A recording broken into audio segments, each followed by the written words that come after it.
Hello everybody, it's BaronJ again, so pay attention to the words I'm getting ready to say because there's two of them. I mean, there's two shows, not two words that I'm gonna review today. Double feature!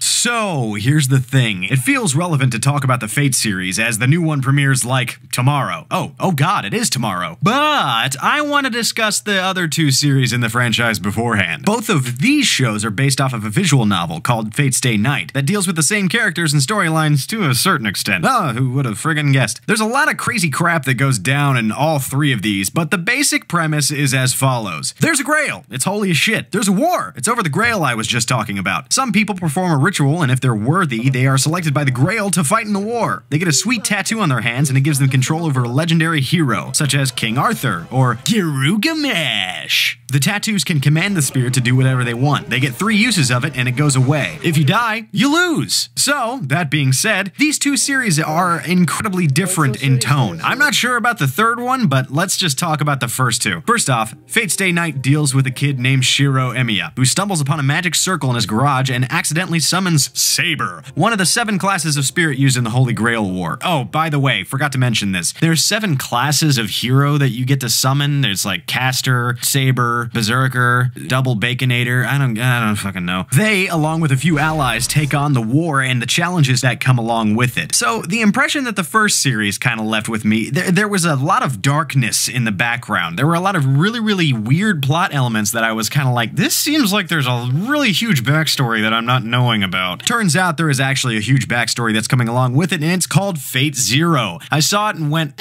I'll watch it later, and turns out I got to the point where somebody asked, hey, you should watch this series, and I was like, oh yeah, I forgot about that. So I went in thinking, it's just gonna be like the last one, I guess I'll watch it because everybody says it's really good. As it turns out, it's nothing like the first one, and it's really good. Fate Zero deals with the events of the Holy Grail War, about 15-ish years before Fate Stay Night, and it involves some familiar faces from it. However, Fate Zero is incredibly dark and twisted in its delivery. There are things in the first goddamn episode that made me go, no, don't do that. No, that's not cool.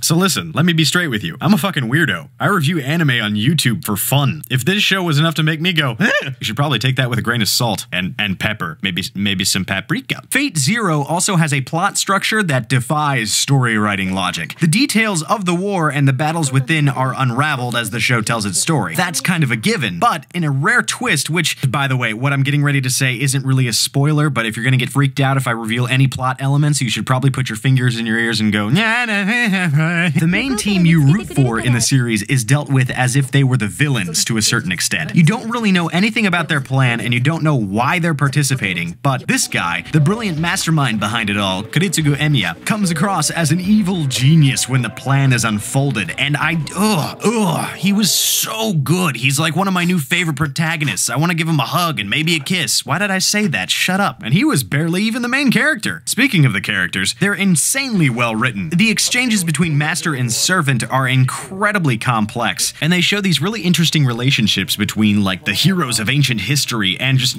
fucking some guy who drew a circle in the ground, and it's incredibly well executed. Altogether, this series quickly became one of my new favorites, and I figured it would. I just had to take the time to sit down and watch the damn thing. Now, I do need to ask you a question. Are you faint of heart? Do you not like seeing things that make you kind of throw up a little bit in your mouth? So let's just assume you're the opposite of me and you say, oh, I just want a nice little story. Watch Fate Stay Night. It's got a pretty happy ending, and everybody kind of gets what they want in the end, and you can just watch it and be like, oh, that was nice. However, if you are like me and you're a genuinely fucked up individual, you need to watch Fate Stay Night all the way through and be like, oh, that was nice, and then watch Fate Zero and go, holy shit, what the fuck? The choice is yours.